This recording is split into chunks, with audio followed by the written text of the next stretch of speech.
Hello, and welcome back to my Sunday vlog, sort of reading and writing update. So this week I haven't got a lot of writing done. Reason being, as I've mentioned many times, I'm getting ready to move house and I have a lot of stuff. So packing takes a while and takes a bit of effort. So that's not left me much time and energy for writing, but I have done a bit. So I've reached 12,000 words on my work in progress, which is a sort of horror novel, which is quite fitting for October as well. But I'm getting into some kind of rising action and intrigue and things now, so I'm quite excited about that. That I'm getting somewhere, and I've been taking a day off from packing today, so I have managed to get about 1100 words in already, and I'm gonna try and get some more done today while I'm feeling up to it. So it's come along quite nicely, and then once I've done with the first draft of this, I'm going to look at the first round of edits for my fantasy novel, so we'll see how that goes. In terms of reading, again, I've not really been reading quite as much as I would have liked. I've been quite tired, but I'm still working my way through The Mortal Blade by Christopher Mitchell. I'm just about the halfway point through it. I'm quite liking it so far. The world building is quite intense, so it's taking me a wee while to kind of get my head around it, but I have it now, and the characters that have been introduced so far are quite interesting, so I'm kind of looking forward to seeing how it goes, and I believe it is a series, so there are other books in that series to follow up, so we'll see. So I'll report when I've finished and give a proper kind of review of the book once I've finished it. Next up on my TBR after this book is finished is going to be Until the World Ends by Jolene Getler. I've been very, very excited for this book. So Jolene and I are mutuals on TikTok, and she's lovely, and this sounds like it's a horror rom-com that sounds like it's going to be really, really fun to read. So I'm very excited to start reading that once I finish the book I'm on. And again, once I've finished it, I'll update with a review. In terms of the channel, I'm going to continue Old World Blues on Tuesday. So I think we're going to look at some of Father Elijah's camps around the Big Empty on Tuesday, and see what he got up to when he was there. Thursday we'll continue the whole stuff with Vault 22, which there's still a lot to talk about because Vault 22 is just insanity. But we'll also be paying a visit to Zion Canyon to learn a bit more about some of the people that left the vault, so that's going to come Thursday. Then Saturday for the Science of Quality series, we're going to look at the mole rats, so we'll get into the kind of rodent side of the creatures that you can encounter in the wasteland. So that's the plan for next week. My official moving day is going to be the 6th of November, so I'm hoping that I can keep up with enough content to kind of keep things going until that, but things might be a wee bit all over the place just until we get settled and get everything moved and things, because between my health and my parents, we don't we're going to need some help to kind of get everything organised, so it's a job. I mean, moving house is always stressful. Anybody that's ever done it knows how stressful it is. So I've got to get the house all empty, and then I can get it on the market, hopefully get it sold. And I say I'm moving back with family for the time being, just until I can get somewhere with my health. There's not really any news on that. Neurosurgery have referred me to neurology because I have some weird thing happening with my nervous system where I'm getting like burning pain and random tremors and weakness and things, and I have no idea what's going on. It's the most bizarre thing I've ever experienced in my life. But none of the pain meds I'm taking seem to be touching it, so I don't really know what the story is, but it's not something that needs surgery, so neurosurgery have discharged me and referred me on to neurology. So I don't know what the wait's like. I mean, unfortunately, the NHS, the waiting lists are kind of crazy just now. There's a lot of kind of issues with the NHS, so I don't know how long it's going to be before I get seen by a neurology, but hopefully they'll be able to give me some answers and maybe do something to help. I'm seeing rheumatology next week about my joints and things as well. I'm on a new medication for that, which I'm not sure it's really it's maybe helping a little bit, but I'm seeing rheumatology next week as well, so find out about that. And I had bloods taken and stuff for my diabetes, because my list of health problems just seems to keep growing and growing. And people keep telling me how young I am for it, and it's really frustrating because, I know you're just trying to be nice, but that doesn't really help, because the arthritis condition is something that I was diagnosed with when I was like 21, which means that I have had it for almost 2 decades, not far off 2 decades. Sort of, I'm turning, well, I might as well say I'm turning 38 this year. Although a lot of people don't really believe that, they think I'm a lot younger than I am. I've had people telling me that, oh, you're too young to be a vet, you look awful young to be a vet. I was like, well, I've been qualified for 10 years, so, it's the way it is. But I guess it's sometimes a compliment, but at the same time, it's like, well, you're awful young to have arthritis. I was like, well, tell that to my joints, because it's there, and it's not really a helpful thing to say, because it doesn't change anything about the situation or about the outcome. And really, living with chronic illness and chronic pain, it can be really quite isolating. It can be really, really difficult, because if you've not experienced any of these kinds of conditions, if you've not experienced chronic pain, it's hard to understand how people live with it. It's the whole thing when you go to, like A&E, or you go to the doctor and they say, well, what's your pain out of 10, where 0 is no pain at all and 10 is the worst pain that you could possibly imagine. And normal is 0. Normal people have 0 pain. And I wonder what that's like, because I don't remember a time where I didn't have pain. It's a cat playing peekaboo behind me. I don't remember a time where I didn't have some kind of pain. It's just there all the time, and that's the thing. You've got that scale out of 10, and for me, 4 or 5 is a good day. 7 or 8 is a not good day. Anything above that is a really bad day. I mean, it was a couple of years ago, my back seized up so badly, I got stuck on my couch for like 3 hours, and I could not move. Like, literally, even thinking about moving, and every muscle in my body just seized up, and it was horrendous. And I phoned, the kind of non-emergency NHS 24, and they were like, oh, well, you need to get up off the couch. Like, can you get up and get to the bathroom? And like, no, I can't. My body won't let me move. I was thinking that if my house catches on fire right now, that's game over, because what am I supposed to do? And then they said, oh, well, because it's during the daytime, we can't do anything. You need to phone the GP practice. The GP practice was like, oh, well, it's awful late in the day for this. And I'm like, well, I'm terribly sorry, it's inconvenient for you. My car was in for its MOT, so I'd got a taxi home, so I couldn't even go and get my car when it was done. Thankfully, I had very, very helpful colleagues, because I got in touch with my boss, obviously, when it was as bad as that. There was no chance that I was going to be going into work the next day, and I texted her and said, look, this has happened. And, the 2 of the nurses at work, absolute superstars, basically went and picked up my car for me and brought it up. And my boss had sent a care package of food and things, which was really nice. I ended up off work for a week, and that day I finally managed to get up. But once I was standing up, I couldn't sit down again because I was in so much pain. And the only way I could get around was to hobble and lean on a wall, or to crawl on my hands and knees. I mean, that was the most ridiculous thing you've ever seen in your life. And the solution that I got offered was a muscle relaxant.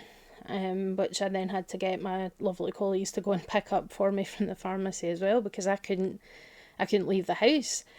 And it was like, live alone as well at the moment, so it's if something happens, then there's nothing that I can do about it. In that situation, and honestly, it was scary. And that was a 10, but they didn't accept that was a 10. They were like, "Oh, it can't be that bad," and I'm like, I'm literally lying here screaming in pain. Every time, because everything was just seizing. It was every single muscle in my entire body was like in full spasm, and it was horrendous. I literally was just wishing that I would just pass out from it so that I wasn't feeling the pain anymore. And what I get from the receptionist at the GP surgery is, "Oh, well, it's awful late in the day for this. I don't know if somebody's going to be able to speak to you." And I was like, "Well, what the fuck am I supposed to do?"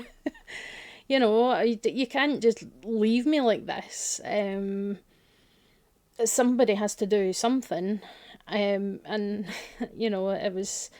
And I couldn't even sleep. I mean, I managed to go get myself upstairs to my bed. I was using my mop as a walking stick.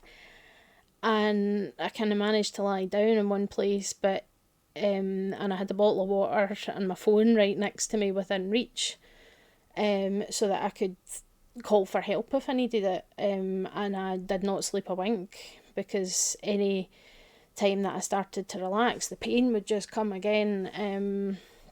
And it was honestly one of the most terrifying experiences of my entire life. And this is the thing, is that people get so dismissive about it. Even like medical professionals are just like, "Oh, well, it can't be that bad." It's like, if your pain was that bad, you would be in hysterics, you would be this and you'd be that. And I mean, I had a physiotherapist once tell me that I was scared of being in pain, and I'm like, no, I'm not scared of being in pain. I'm scared of being so in pain that I literally couldn't move even to save my own life. That being in that situation, yeah, I was scared. It was all it would have taken. If my house had caught on fire, there was nothing I was going to do about it. I would have just had to burn, because I couldn't move.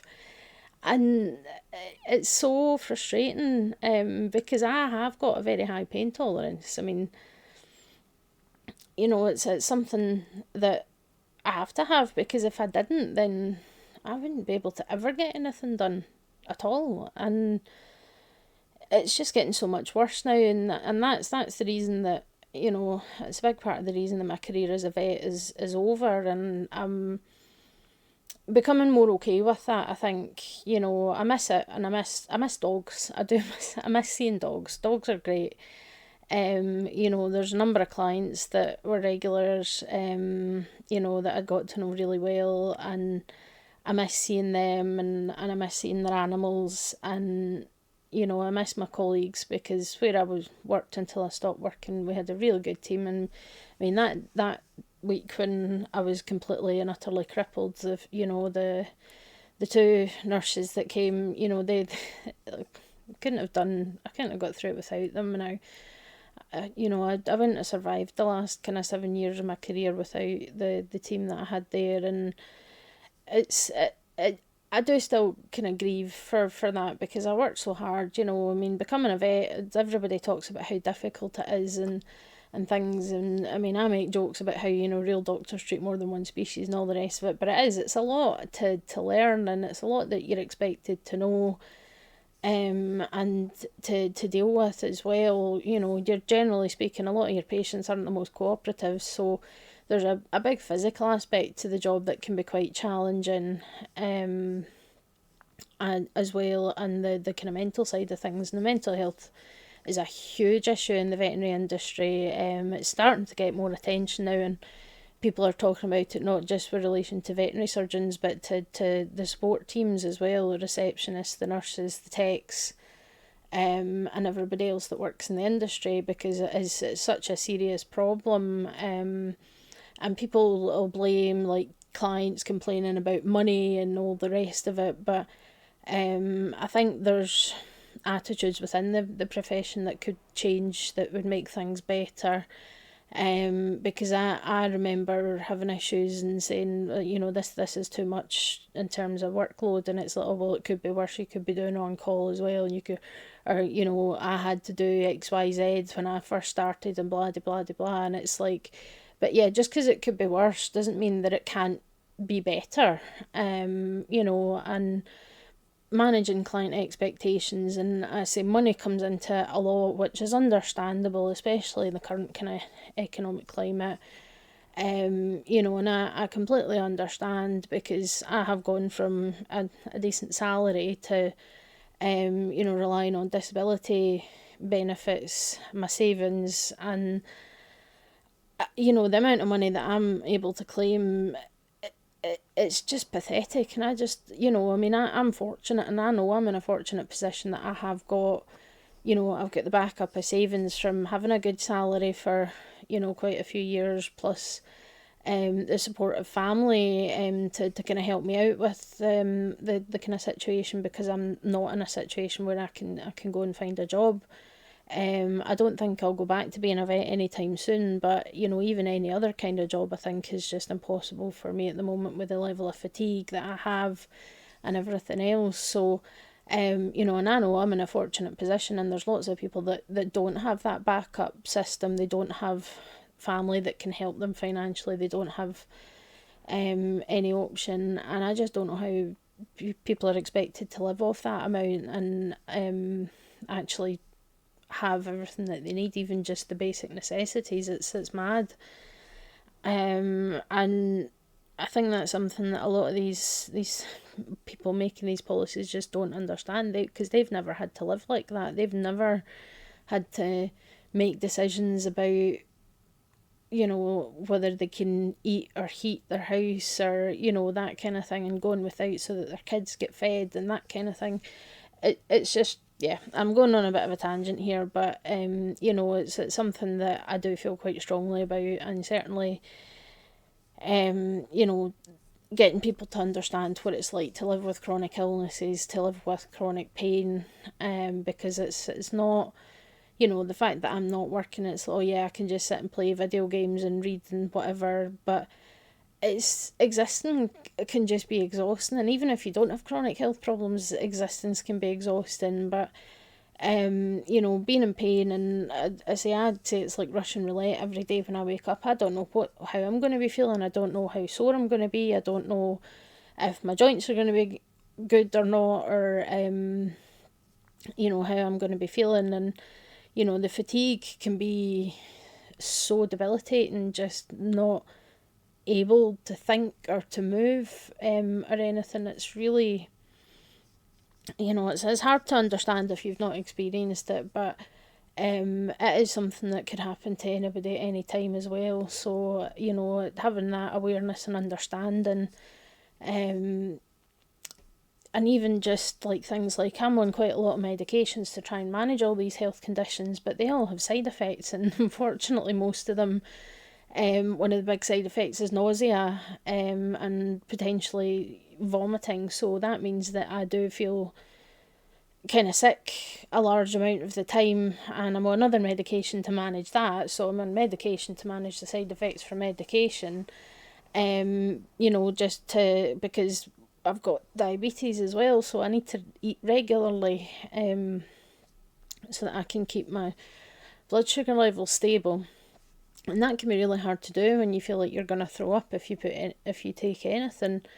And I did find out I have lost some weight over the last few months since my last kind of check up at the doctor's. And it's not really been on purpose, because I haven't really been paying that much attention, but I think I have been just eating less in general, and that's probably what's made the difference. So it's yeah, it's a bit shit is the thing. But I think once I get back home, and I'm going back to live with my parents for a bit until we can get on top of things with my health, and hopefully if I can get back to being a kind of functional member of society to some degree at least, and I can get back on my feet. But I know I'm lucky, and I'm forever grateful that I have that support system behind me, and that I can do that, and I can go and stay with my parents, because I know a lot of people don't have that kind of option open to them, and I can imagine just how difficult that might be. But yeah, slight tangent with health update and things, but I'm all for being transparent. One of the best things that can help with dealing with the stigma around chronic health problems is to talk about it and to be transparent about it. It's one thing that you learn if you've got whether it's kind of mental health issues, neurodivergence, or chronic pain. One thing that we're all very good at is masking, because society doesn't like it when you're outside the norm. So we get very good at hiding how we're feeling and masking things so that people don't know that we're feeling absolutely terrible inside, or it's that thing, and mental health as well. Absolutely, the more it gets talked about, I've had struggles with my mental health probably all of my life since I was a child, and just didn't really have a word for it when I was younger. But I have struggled with depression, anxiety. I've gone down that dark road, and it's terrifying. And the important thing to know is that whatever you're going through, you're not alone. There's people out there that can help, and it's hard, but you you can get through it, and get that kind of support, and that's something that I'm always going to be open to, um, helping people through difficult times, and it's something as a vet you can see. People always just think about the animals and dealing with the animals and things, but it's a lot more than that. You're dealing with the people too, and you have to do that in an appropriate and sensitive way. When you've got the wee elderly man with his really, really poorly dog, and the dog is basically the last thing he's got left of his wife who died 2 years ago, and you can end up with these situations, and people sharing some really kind of private stuff, and really you have to help them kind of cope with that, and it can be quite difficult, and it can be quite upsetting, to have a lot of empathy for these people, and as much as you're there to support the animal and to advocate for the animal, a big part of the job is also supporting the owners and supporting the people, when they're having to make tough decisions potentially. So it's something that means a lot, and I do have a very strong sense of empathy. So it's something that really matters to me. And I say, people struggling with their mental health, you're not alone. You can get through it just one day at a time, and that's what I have to keep telling myself as well. So sorry, this ended up going on a bit of a sad kind of tangent there, but um I want to be real for you guys. I want to be transparent about everything. It's we've got to take the stigma away from all these things, and any nonsense, any kind of intolerant comments, ableist comments, anything like that will get deleted and banned. I'm not going to tolerate any of that. There's no such thing as prejudice on this channel. Just won't be tolerated in the slightest. Just to be aware. But yeah, that's where I'm at. So I'm gonna go and start cooking some dinner, and get back to doing a bit of writing on this really horrible windy, rainy Sunday afternoon in Scotland. We seem to be getting some pretty nasty weather. I don't know if that's left over from the hurricanes and stuff that happened over the pond. But yeah, so sorry, that was going to get quite a sad one, but it's all about finding that support, and that is what I want to build on here, is a nice supportive community, where we can talk about lore, and we can geek out about Fallout, and geek out about video games, but also supporting each other, and just sharing a bit of kindness in the world, because there's one thing this world needs more of right now is kindness. So just remember that, and I'll see you all next time. Bye.